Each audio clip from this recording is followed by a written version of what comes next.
বাবা রাঘব, আমি এখনো বুঝতেই পারছি কে এমন কাজ করালো।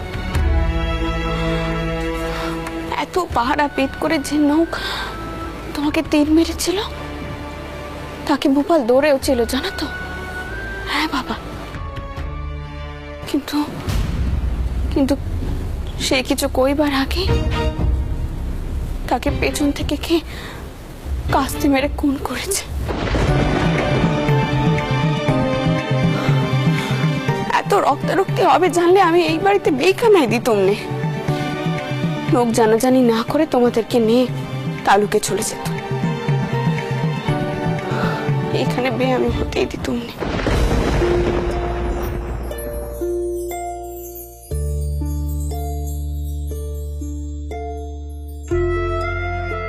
বাবা রাঘব, তুমি আমাকে মাফ কর বাবা। তোমাকে আমি সুরক্ষা দিতে পারিনি। এসব আপনি কি বলছেন রানীমা? আমার কারণে আপনাদের এত হয়রানি হতে হলো, আমি তাতে বিব্রত বোধ করছি।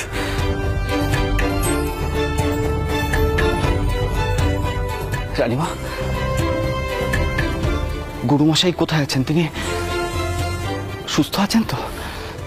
হ্যাঁ বাবা, তিনি এতক্ষণ বৈঠকখানাতেই ছিলেন। তোমার সুস্থতার খবর পেয়ে তিনি এখন চলে গেছেন। সে আজ তোমাকে আর বিরক্ত করতে চায়নি, আর সে কহেও গেছে কাল আসবে তোমার সঙ্গে দেখা করতে।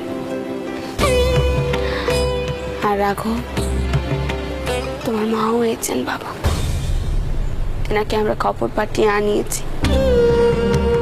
এই খবরখানা পেয়ে তিনি একবার কেন হারিয়েছিলেন জানো তো? মা মা এসেছেন? কিন্তু রানীমা, আমার মা যে এ বিয়ে কখনো মেনে নেননি। তিনি যে আমাকে ত্যাগ করেছেন। সেইটাই তো সব থেকে বড় ভুল হয়েছিল রে বাপ রাঘব।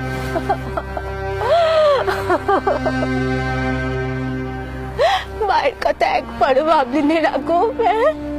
এত বড় সাজা দিলি মাকে রাঘব। চিচি মা, তুমি তুমি এমন কথা কেন বলছো? আমি কি তোমাকে কখনো সাজা দিতে পারি? যা ঘটেছিল সেটা ঘটা উচিত হয়নি। কিন্তু মা, আমি তো এখন সম্পূর্ণ সুস্থ আছি, তাই না? হ্যাঁ বাপ, তুই এখন সুস্থ। ঠাকুরের অশেষ কৃপা, অশেষ কৃপা। সারাক্ষণ গোপালকে ডেকেছি আর কয়েছি গোপাল যেন আমার কোল খালি না করে। কোল পেট পার একবার তো সব বল। যাক রাঘব, ভাব যথেষ্ট হয়েছে, এখন চল। এবার তোকে নিয়ে আমি ভেটে ফিরবো। তোকে আর আমার চোখের সম্মুখ থেকে হারাল হতে দেখবো না রাঘব। তুই আমার সঙ্গে ওখানে থাকবি। তোর যা ইচ্ছে তুই তাই কর। তুই যজমানি কর, তুই টোল খোল, যা ইচ্ছে রাঘব। কিন্তু আমার চোখের সম্মুখ থেকে তোকে আর আমি আড়াল হতে দেবো নে, কিছুতেই দেবো নে। হ্যাঁ মা, তুমি বড্ড অস্থির হয়ে পড়েছো। মা, তুমি বসো, এখানে বসো, আমার কাছে বসো। মা বাবা, বাবা সাবধানে। এই তো বড়নাথ বাবু এসেছে। আয় মা, আয়, দেখ দেখিনি রাঘব কত সুস্থ হয়ে উঠেছে।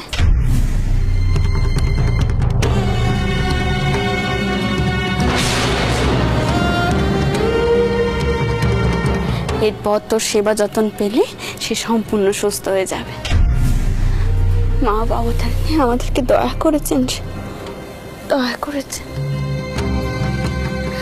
তুই দাঁড়িয়ে রইলি কেন? আয় আমার সাথে, আয়। খবরদার করেছি।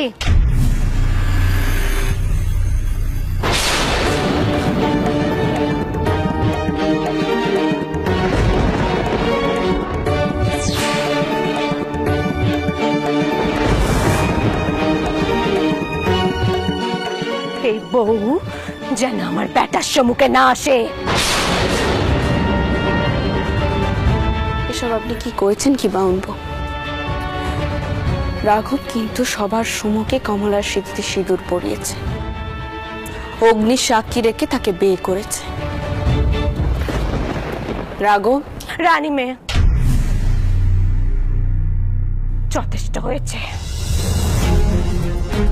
আপনি আমার বেটার মাথাটা আর খাবেন না।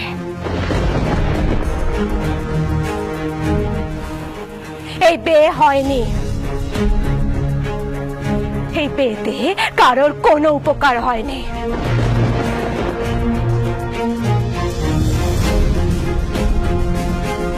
এই বিয়েতে যথেষ্ট অনাচার হয়েছে। আমার রাঘবের কোনো উপকার হয়নি এই বিয়েতে। আপনারা সব বড় বড় স্বার্থর বাক্য বলে আমার বেটার মাথাটা খেয়েছেন। ওই যে বিদ্যাসাগর মশাই এত বছর ধরে আমার বেটাকে ভুল পাঠ পড়েছেন। আমি মানছি আমি মুখ্য মেয়ে মানুষ, আমি কিচ্ছু জানি না, শাস্ত্র জানি না, শুধু এইটুকু জানে যে আমার বেটার এতে খুব সর্বনাশ হতে যাচ্ছিল।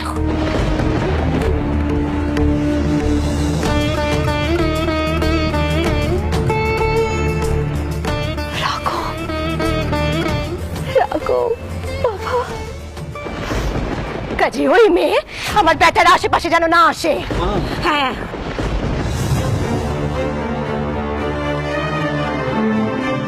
মা তুমি কেন রানীমাকে অমন করে কথা শোনাচ্ছ? বিয়ের সিদ্ধান্ত যে আমারই ছিল মা।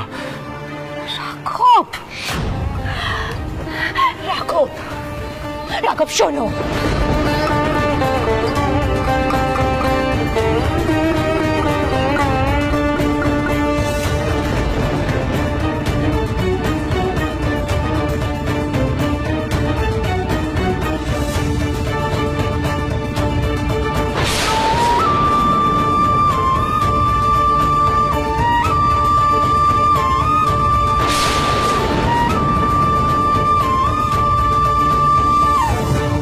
শোনো, আমার এখান থেকে নিয়ে চল।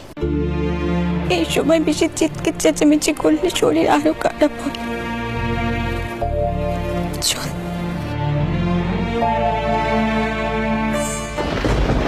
কি করেছিস তুই? এই বউয়ের জন্যে তুই তোর মাকে মেরে ফেলে দিতে চাইছিস?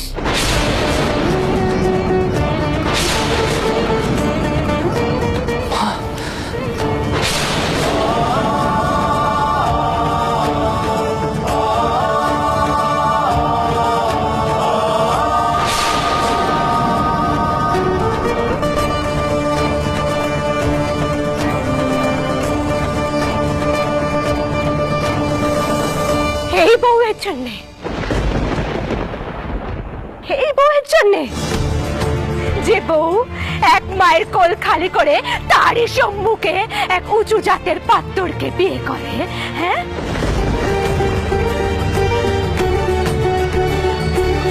সেই বউয়ের জন্য তুই তোর মাকে দূরে ঠেলে ফেলে দিচ্ছিস রাঘব, তোর মাকে।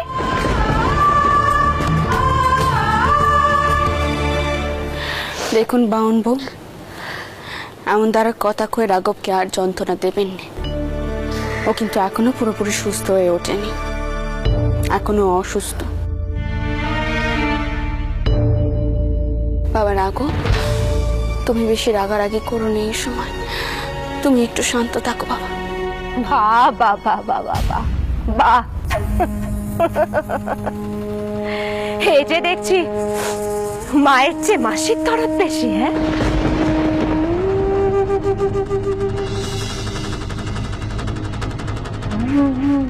আমার বেটার ভালো মন্দের চিনতে আমার থেকে আপনার বেশি।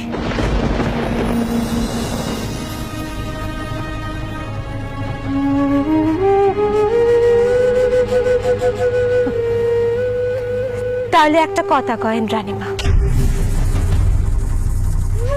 এতই যদি দরদ আমার ব্যাটার ওপর, তাহলে আমার ব্যাটার জীবন নিয়ে ছিনিমিনি কেন খেললেন? হ্যাঁ,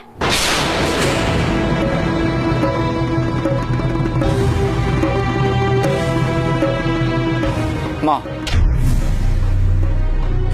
তোমাকে আমি একটা কথা স্পষ্ট করে জানিয়ে দিতে চাই।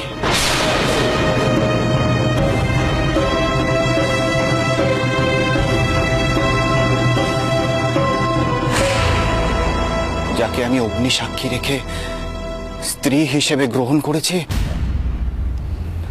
তাকে আমি সেই মর্যাদাটা দিতে চাই।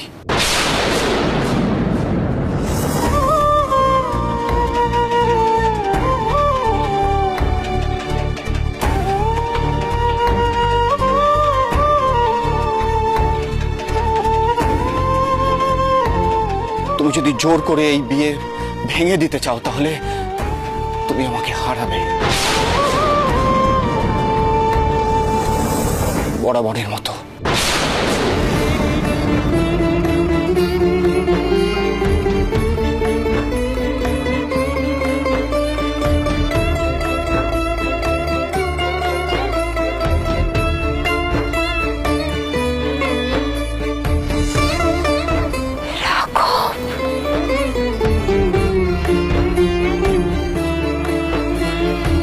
বড় কথা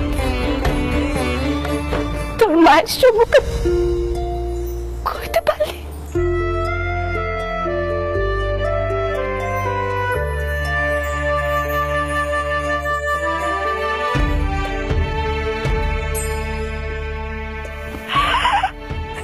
এত বড় কথা তুই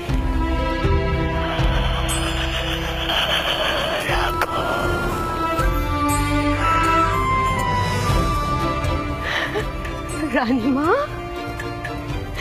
কেড়ে নিলেন?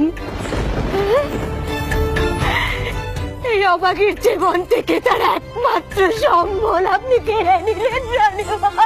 অবাগের জীবন থেকে তার একমাত্র সম্বল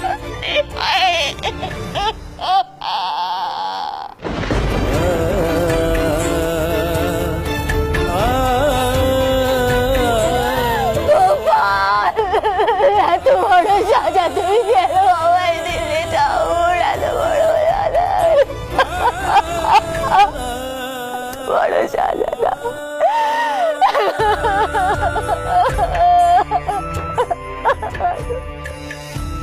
আমার কি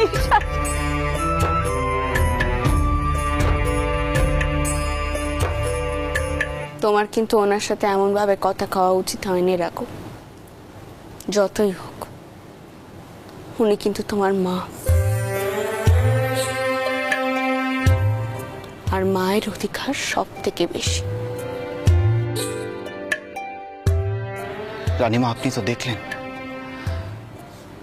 মা এই বিয়ে কিছুতেই মানতে চাইছেন না। আমি কি করব বলুন? আমি যে প্রতিজ্ঞা করেছি, সেই প্রতিজ্ঞা ভেঙে দিতাম?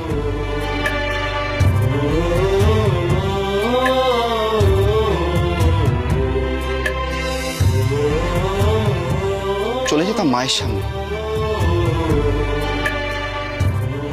নিজের স্ত্রীকে অথই জলে ফেলে দিতাম।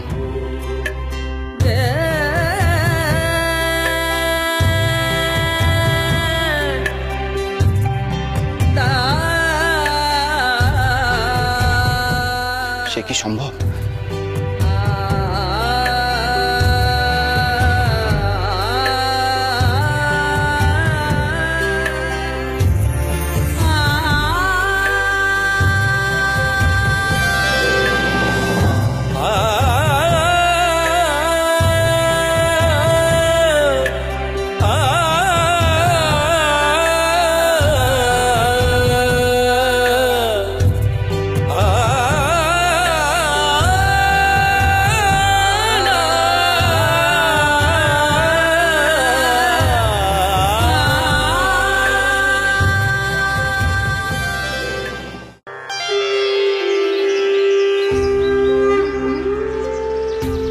না না মল্লিক মশাই, আমরা সকলে এই মন্দিরের পূজারী।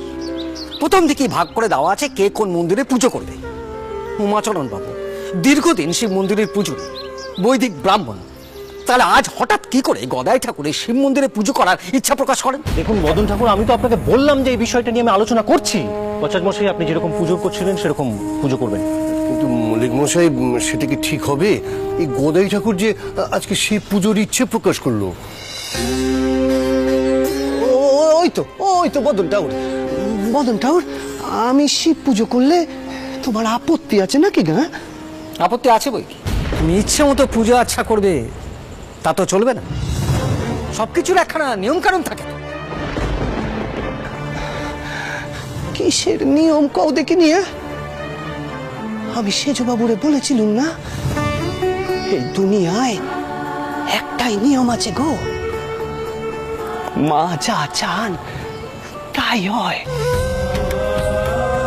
মা আমারে কয়েছেন ভোলানাথের শরণ নিতে। আমি ইদানিং আমার রাগ সামলাতে পারি নে, দেখো নে। কিন্তু তুমি যা ইচ্ছে তাই করে যাবে। আচ্ছা ঠিক আছে মদন ঠাকুর, আপনি শুধু শুধু এত আপত্তি করছেন কেন? এইভাবে গদাই ঠাকুর একদিন সকলের চাকরি খাবে, এই আপনাকে আমি বলে রাখলাম। আর গদাই ঠাকুর যদি যে কোনো মন্দিরে যে কোনো সময় ঢুকে পুজো আচ্ছা করার অনুমতি পায়, তাহলে সেই নিয়ম সবার ক্ষেত্রেই বর্তায়।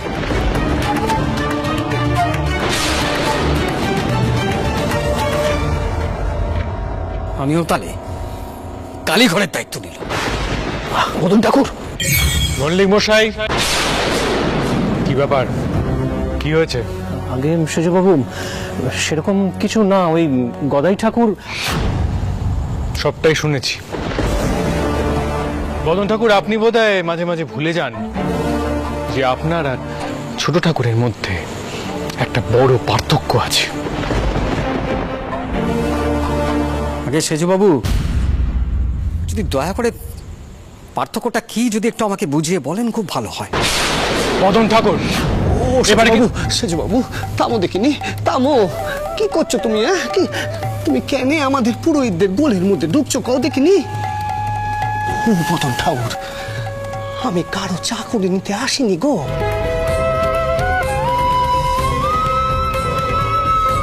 ও উমাচরণ বাবু, চলো দেখিনি শিবগড়ে চলো, আমি না হয় তোমার সঙ্গে যাবো।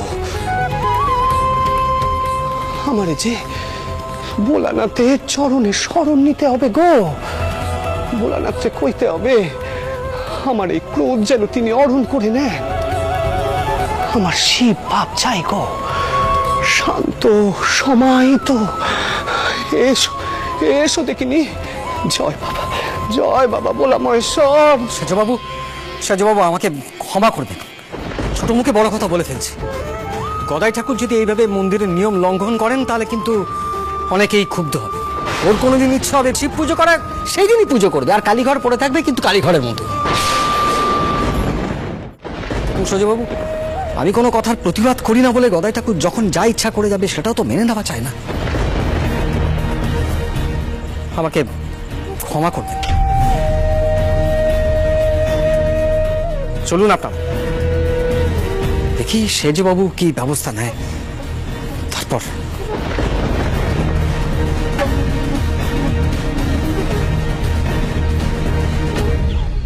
মদন ঠাকুরকে আমি যখন বরখাস্ত করতে গেছিলাম তখন তুমি আমি আটকেছিলে। এখন দেখো। ও সেজবাবু গো, কেউ যদি কোনো কিছুতে আপত্তি করে তাহলে বুঝি বরখাস্ত করে দিতে হয়? সেজবাবু, বাড়িতে সকলে কুশল তো? সেই খবরটাই তোমাকে দিতে এসেছিলাম। রাঘব সুস্থ আছে ছোট ঠাকুর। জয় মা, জয় মা, জয় মা। মল্লিক মশাই, আপনি পুরোহিতদের সাথে কথা বলুন, দেখবেন যাতে মদন ঠাকুরের কথায় তারা বেঁকে না বসেন। জি আগে সেজবাবু। জয় মা, জয় মা। বাবা গদাধর, যাও তুমি শিব ঘরে যাও। হ্যাঁ, একটা সুন্দর স্তোত্র শোনাও তো ভোলানাথে। আমি তোমার গলায় কোনোদিন শিবস্তোত্র শুনিনি। হৃদয় ঠাকুর, তুমি আজকের দিনটা কালী ঘরের সামাল দাও, যাও।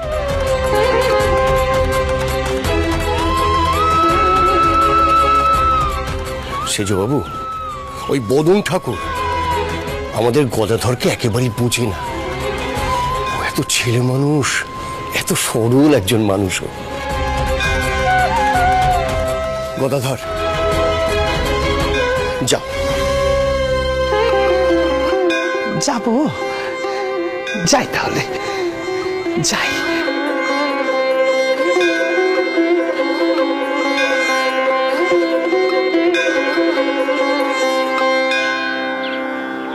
মল্লিক মশাই, আমি এখানেই রইলুম, আপনি যান। আজ আমি ছোট ঠাকুরের দ্বার রক্ষক হয়েই থাকবো।